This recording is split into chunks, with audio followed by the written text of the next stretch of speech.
Chapter 23. When Victims Become Perpetrators. Part 1. Common sense suggests that the last place in which a current or former police officer wished to find themselves would be in a prison. With a desire to prevent crime continuing to percolate within me, if I couldn't prevent crime as a police officer, working with those responsible for the vast majority of acquisitive crime seemed to me an obvious alternative.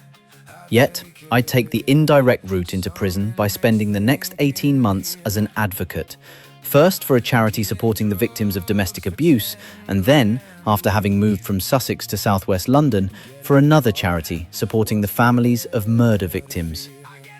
As had become habit, I began both endeavours by asking myself what it was those who used the services needed from it and needed me to be, what I could expect to learn in each situation, and what of my past experiences I could bring to bear on each role. Based on the site of a local Sussex hospital, my role as a domestic abuse advocate consisted of providing emotional and practical support to victims of abuse. Although my stint in the domestic abuse unit would be brief, I remained there long enough to observe the devastating effects on victims resulting from the perpetrator's attempts to exert power and control over them. Regardless of any other forms of abuse, the fear instilled in the victim by the perpetrator created a formidable emotional barrier that in many cases my colleagues and I were powerless to overcome. Of the many examples of people terrorized by their partners, a few in particular stood out. The first, a lady in her late 60s, had been physically and emotionally abused by her 30-year-old son, while in another, a young mum disclosed how her young son had witnessed her being beaten on numerous occasions by his father, following which he'd begun beating other children at school. In many cases, the psychological effects of the perpetrator's behavior on the victim was such that key working sessions often ran into several hours, during which we offered advice and support, from panic alarms and extra mobile phones to refuge placements in areas well away from where they lived. Despite the prospect of a safe haven, I'd look on and observe the extent of my clients' anxiety as they contemplated leaving before realizing the implications of doing so, then suddenly retreating back into their shell, disgusted with themselves for having considered an act of betrayal. Furthermore, I began key working a rather timid older lady who revealed how her partner would abuse her by wringing her breasts out, as if simulating a Chinese burn. Following her disclosure and owing to understandable embarrassment, she asked to change to a female advocate as I reminded her too much of her grandson. Come September 2007, I moved from Sussex back to London, settling in Streatham, where I shared an upstairs flat belonging to a true British gent, a man by the name of Gavin. Gentleman is a suitably apt title for one of the most honourable, intelligent and insightful men I've ever known, and continue to know to this day.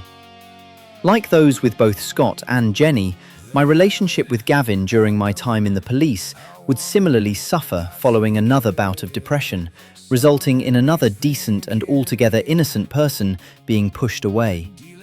However, it's testament to his good nature, intuition and insight, courtesy of his own experience with depression, that he put the feelings of rejection and hurt aside and persevered with me. In doing so, he remains not only one of the few people in my life with whom I've felt truly safe, but an example of the feeling of safety I've sought to inspire in others, with one notable exception. Following my return to London and on the back of my police article in the Sunday Express, I came to the attention of one Norman Brennan. Having never heard of Norman prior to him contacting me, I'd learned subsequent to meeting him that he was a serving British Transport police officer and founder of both the police support group, Protect the Protectors, and the charity Victims of Crime Trust, which advocated on behalf of the families of murder victims. In addition, Norman found the time to provide regular comment to the media on a range of criminal justice issues as a self-appointed victims champion. With Norman seemingly appreciative of my stance against police inefficiency, I took a short-term role as an advocate for the trust, juggling my time between their office in Twickenham and Portcullis House in Westminster as part of my work on policing with Conservative MP David Ruffley's office. Among the patrons of the trust were Damilola Taylor's father, Richard Taylor, Jamie Bolger's mother, Denise Fergus, and Sarah Payne's mother, Sarah Payne. Although my advocacy work consisted largely of completing administrative tasks on behalf of victims' families, one request came up a number of times during many conversations with them. This request was for information on support groups, or to be put in touch with families who'd lost a loved one in the same or similar circumstances, only wanting to engage with others who they knew would be able to relate to their particular trauma. Perhaps the most gratifying aspect of my time at the Victims of Crime Trust was the opportunity to observe the tireless work of director Clive Elliott, a thoroughly empathic and selfless man who had the confidence and respect of many among those families for whom he advocated. Throughout life, I've come to appreciate the importance of finding others with whom I can relate and who can relate to me in their turn. I'd be reminded of this fact each time a scruffy young lad in a grey sweater and matching bottoms would lean over the railings and shout down to me something along the lines of, "What can you tell me about drugs?" In response to their question, I'd often ask what they needed me to tell them about drugs. Of course, while I could tell them very little about drugs and their related effects, for they knew far more about that than me, I could express an awareness and understanding of the reasons why people take them and the reasons to try to stop. After all, as a copper, I'd seen firsthand the devastating impact of substance misuse on communities and how, in one way or another, perpetrators often start out as victims themselves. Although I'd eventually become a prison-based and then community-based substance misuse worker, I began working in HMP Brixton in June 2008 as then Governor Paul McDowell's audio typist. My task in this particular role was to produce typed transcripts of disciplinary hearings following allegations of officer misconduct. Considering the level of trust and responsibility placed in prison officers and staff, some of their misdeeds were enough to rival those of any of the men who found themselves on the other side of the bars. During the 12 months that followed, I put my skills to good use, initially by clearing the huge backlog of disciplinary hearing transcripts and then as an auditor in the Department of Internal Audit. It was there, during one particular audit on the displaying of information of the various external agencies based within the prison, that I took notice of one particular poster describing a role which, rather unexpectedly, would become my next job. With their posters so crookedly displayed on numerous walls around the prison, before becoming a carrot worker, I paid very little attention to the notices advertising their services. However, the more time I spent on the landings of the prison's various house blocks, or wings as they were otherwise known, I began to see more of these posters before coming into direct contact with carrot workers themselves. An acronym for counselling, assessment, referral, advice and through care, the job of a carrot worker involved everything the acronym suggested and more. While the role required good listening, organisational and record-keeping skills, carrot workers were not trained counsellors, although this was perhaps the most important aspect of the role. Again, I posed the question to myself of exactly what I needed to be in order to be effective in my new role, and whether that was characteristically me or something I could learn to be. For this, I brought to bear all that I'd learned in both the children's homes and in the police. Before long, I realised that all it would take for those with substance misuse issues, from the seriously malnourished to those who strutted through the door all muscled and menacing, to open up to me, was to present to them someone willing to listen to their life experiences without judgment and in front of whom they felt safe enough to break down. Again, despite not being trained as counsellors, we quickly fell into a therapeutic role and had to skillfully balance the need to make clients feel listened to while gathering valuable information about their drug use to be collated and fed back into the government's National Drug Treatment Monitoring System, NDTMS. Interestingly, I'd learned subsequently that whether in prison or out in the community, a client sitting for an initial assessment would count for monitoring purposes as them being in treatment, even if they went out and scored drugs immediately afterwards. Naively, I thought in treatment meant they were in rehab or similar short or long-term program designed to actively address their substance misuse. Much like the time spent as a police officer, my time working within the penal system exposed my naivety, yet provided those precious opportunities to observe and learn. Of those things which shouldn't have surprised me but did, was the ease with which, between corrupt officers, unscrupulous prisoner visitors, or the prisoners themselves, drugs entered the prison. This realisation took me back to a moment in the police when, after having read the charge sheet out to a suspect following interview and asking if he had any response, he replied by pleading not to be sent back to prison, as the last time he went to prison he became hooked on heroin. Indeed, the lengths a perpetrator would go to in order to smuggle drugs into prison beggared belief. From disemboweled rats and tennis balls stuffed full of drugs being thrown over the prison walls, to female visitors secreting drugs either in their vaginas, under their breasts, or within the clothing and blankets of their babies. The regularity with which some prisoners secreted drugs in their anuses gave credence to the statistic that illicit substances have been up approximately 10 backsides before reaching their intended recipient. Further opportunities to reflect and learn came courtesy of the prison environment, prison regime, and candid admissions made by prisoners themselves. Having had the opportunity of working in prisons run by the Ministry of Justice and those run by the private sector, I couldn't help noticing the reduced numbers of prison officers on the landings in those establishments run by the private sector relative to those overseen directly by the Ministry of Justice. However, common to both was how young, unsure and inexperienced many officers appeared, and how negatively many older prisoners responded to taking orders from officers so much younger than themselves, in addition to the long periods of time prisoners often spent in their cells, and also the ever-present smell of weed on the landings, especially on the house blocks occupied by prisoners with a heroin addiction. In order to stabilise these particular prisoners, they were given daily doses of methadone, a prescribed substance which mimics the effects of heroin and reduces the symptoms of withdrawal. Interestingly, alongside these specific prisoners and those non-users involved purely in drug supply, I took the opportunity at one particular prison to sit in on a therapeutic support group entitled Supporting Change and Recovery, SCAR.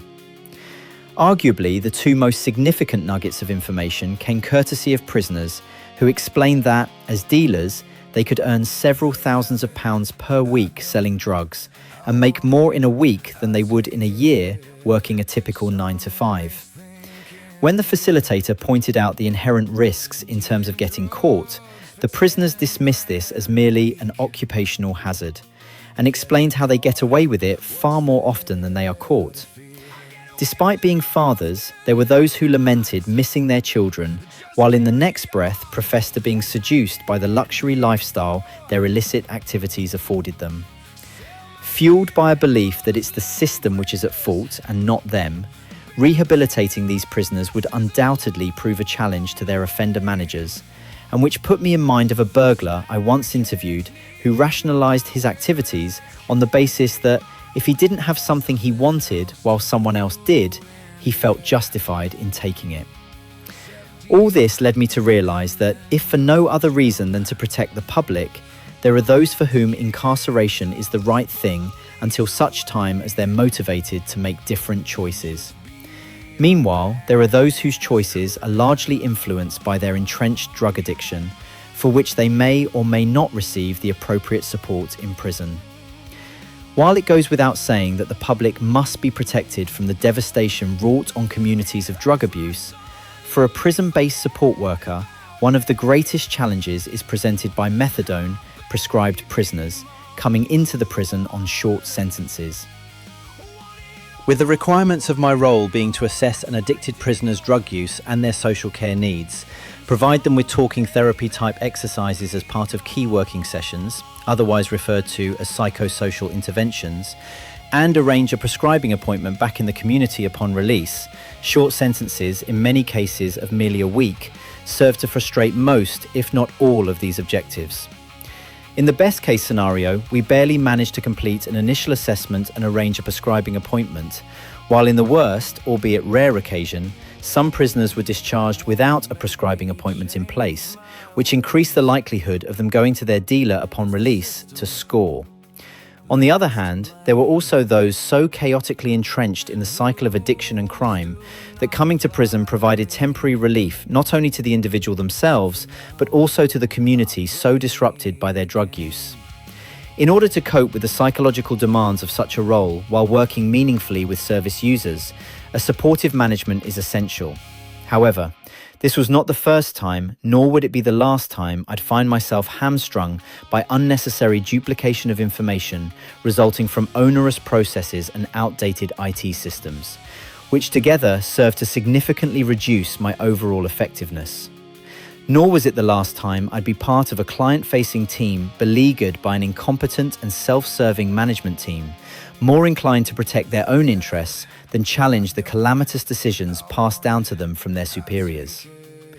While I'd witnessed more of the same in the not-too-distant future, perhaps the most egregious example came courtesy of a pilot scheme intended to improve efficiency in drug treatment services between custody and community. However, rather than improve efficiency, the project led to the thoroughly predictable consequence of tearing apart two separate teams working rather inefficiently yet relatively contentedly, while leaving service users feeling unsupported and in some cases abandoned. As was the case with the rest of my colleagues in the Carrot team, I applied for the role in order to work in a prison. The same could be said for the majority of the London Borough of Lambeth's community drug team, who joined to work specifically in the community with no interest whatsoever in working in prisons. Nonetheless, in mid-2010, merge we would now to become the pilot scheme entitled End to End. As the name suggested, the year-long pilot had been created to ensure that the same support worker followed Lambeth residents involved in drug-related crime through the criminal justice system. This journey would begin in Lambeth's police custody suites and into Brixton Prison for those given a custodial sentence, or back into the community for those handed a community sentence by the courts. In addition to providing continuity across police custody, prison and the community, another objective of the pilot had been to reduce both the number of assessments conducted with the service user and, consequently, the administration burden. As anyone working on the front line in public sector services countrywide would attest, any opportunity to meaningfully reduce the burden created by both onerous and inefficient processes and outdated IT systems is always welcomed. However, rather than improve efficiency across all three locations, all the end-to-end pilot ultimately achieved was to highlight the inherent difficulties one worker would encounter working across the three locations. Difficulties which could have been identified by the frontline workers themselves had they been invited to participate in the brainstorming process, instead of, as was actually the case, being brought into the fray on the Friday before the pilot went live the following Monday.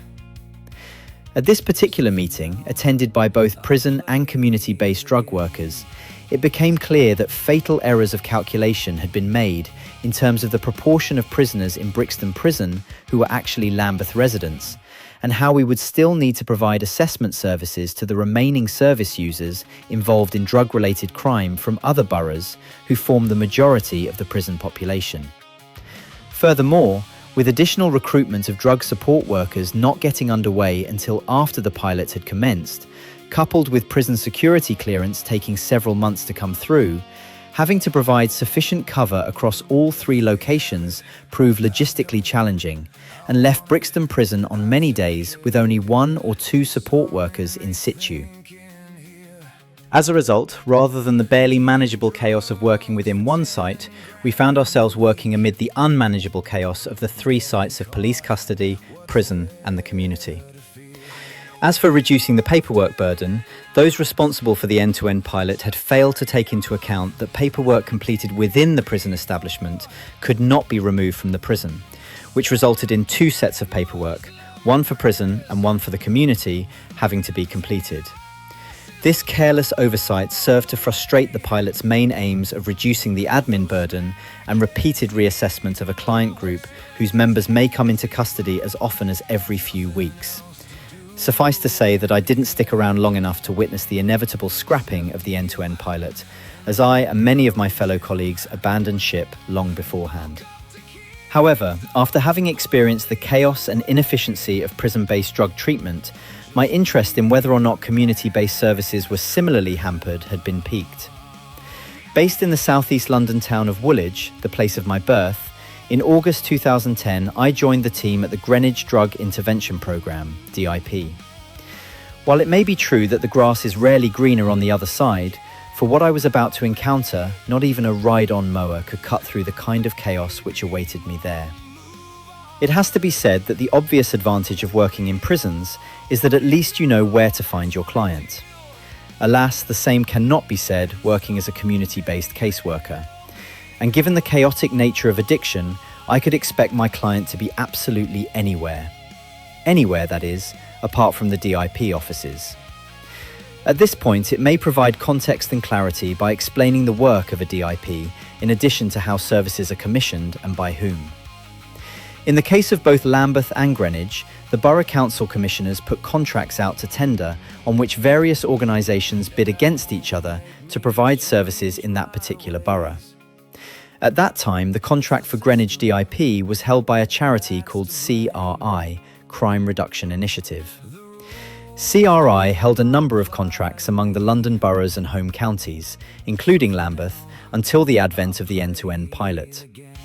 Having experienced the not enough bums on seats phenomenon as part of the prison team's amalgamation with Lambeth, CRI I should have anticipated what was to come, having subsequently learned how CRI, by undercutting their competition, would win contracts easily while failing to recruit a sufficient number of case managers to work meaningfully with service users.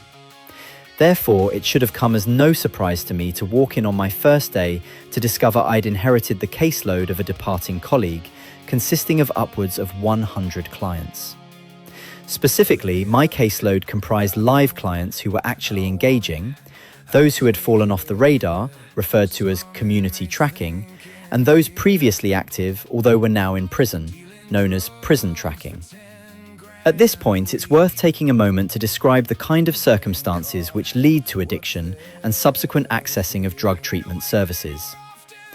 In most cases, service users come to treatment services having suffered various forms of abuse, such as physical, psychological, and sexual abuse, as both children and adults, or other forms of emotional trauma, such as relationship breakdown and PTSD, or other forms of hardship, such as debt, loss of a loved one, or simply getting in with the wrong crowd. Dealing with the feelings created by any one or more of these issues can, for various reasons, be too much for some to bear, and so they self-medicate to avoid them. However, in certain cases, they self-medicate with a substance, such as heroin, upon which the body becomes dependent. The dependence then requires regular intake to avoid the symptoms of withdrawal and the return of the emotional turmoil which led to their misuse of heroin in the first place. Most will turn to crime in order to fund their increasing dependence.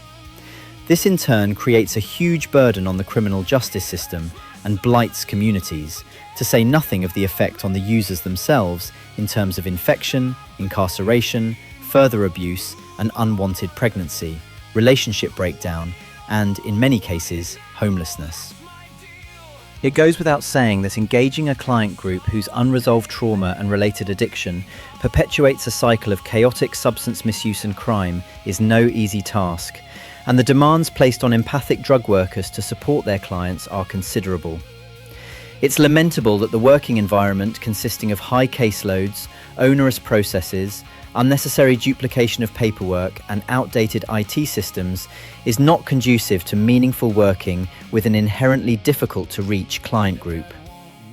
Inevitably, the many and varied yet familiar accounts of abuse, loss, infection, addiction, and crime, as related to the support worker by their client, can and does weigh heavily on the empathic support worker, who takes on not only the pain of their client, but a sense of obligation to try to relieve it.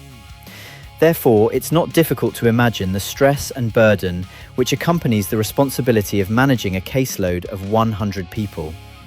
For me, in practice, that meant actively engaging my live clients in regular key working sessions, in addition to contacting various local services, such as the nearby methadone prescribing service, in an attempt to locate those community tracking clients who were now designated as such, having dropped out of the service. Where that proved fruitless, the only other option would be to conduct an outreach service to my client's current address in a last-ditch attempt to locate and re-engage them. As for my prison tracking clients, managing them proved somewhat easier, as long as I remembered their release date and the prison from where they were due to be released. Mirroring the chaotic lives of service users deeply entrenched in the cycle of substance misuse and crime, before long I found myself battling to contain the chaos that had become my caseload, as clients moved from active to community tracking, having suddenly stopped engaging, then from community tracking to prison, and from prison tracking to active. Amid the chaos, there remained a steady stream of new clients coming through the door, each with similar stories to reveal to their weary and overburdened support worker, steadfastly committed to helping them change their lives. Working in such chaotic ways led me to two specific conclusions. The first of these is that there are no quick wins when trying to support someone to address their substance misuse. Indeed, the fruits of any meaningful work may not bear fruit until such time as the client grows tired of the cycle of drug addiction and crime and is then motivated to become substance-free.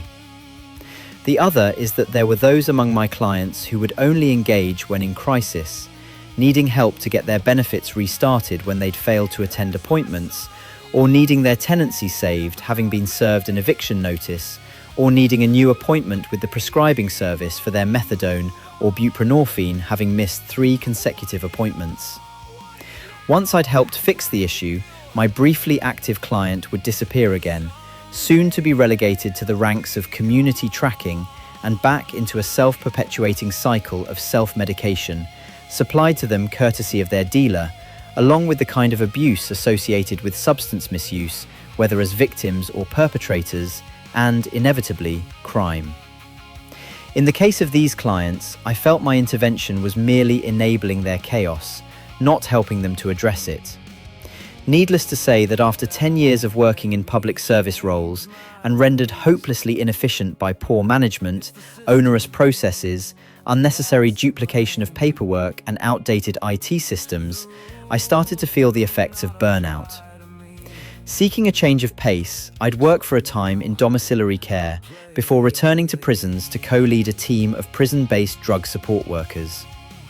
By now, I'd identified a pattern of inefficiency and incompetence emerging in our public services and would find myself battling these familiar foes once again in the future in an attempt to provide the public with the service they're paying for and the service which they expect.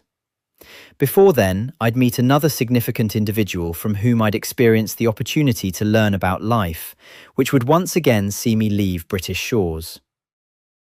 For now, however, those questions remaining unanswered from my time in drug treatment relate to our current drug policy and the endless dispensing of opioid substitutes. Rightly or wrongly, it seems to me that the prescribing of opioids such as methadone and buprenorphine is an example of a sticking plaster measure, which, while preventing to some extent the effects of withdrawal, appears to have had no noticeable effect on the demand for illicit drugs, with the supply of potentially lethal and adulterated substances still very much in the hands of the dealers. Yet, who is allowing the status quo to prevail, and why? Who does it benefit? And is it an example of yet another system that appears to be broken, but in truth is working just as those who created it intended?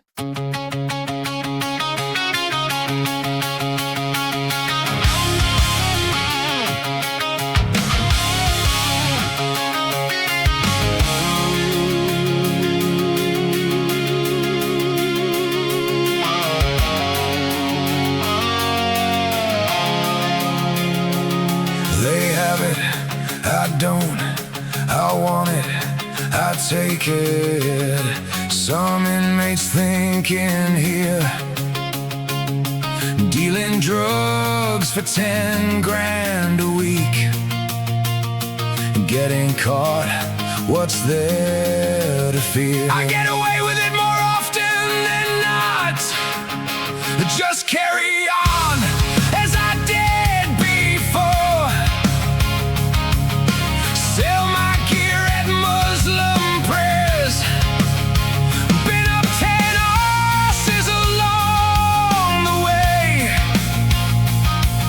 those smackheads need my wares. Smackheads need my wares. Nothing else to do in here except deal and then go gym. Bulk up to keep those bullies away. Just be a badass crim.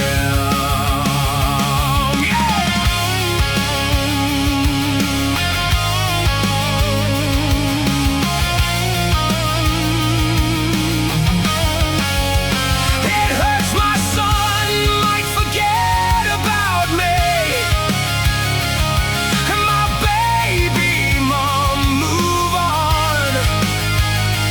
Want it all, want it now, that's my deal. And someday they'll be gone.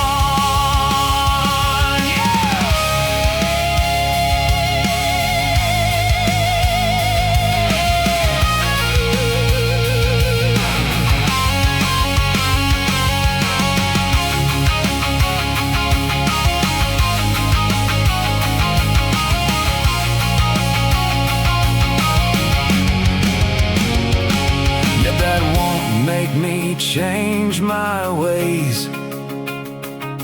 It's the system that's to blame. The rules do not apply to me.